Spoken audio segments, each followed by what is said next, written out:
Hello mga ka-isla, magandang araw. Dahil 7th day na ni Jamie ngayon, ang 7th day ay Tanggal Tahi Day. Tara at samahan natin siya sa New Generation Aesthetic Clinic.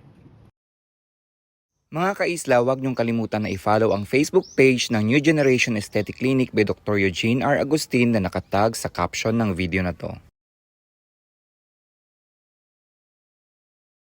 Ito at ikumpara na natin ang before and after ni Jamie. Look at me. Just look at me. Look at me. Just look at me. Baby, when I got look at me, look at me. Hi Jamie! So, kamusta yung experience mo sa pagpaparhinoplasty with New Generation Aesthetic Clinic?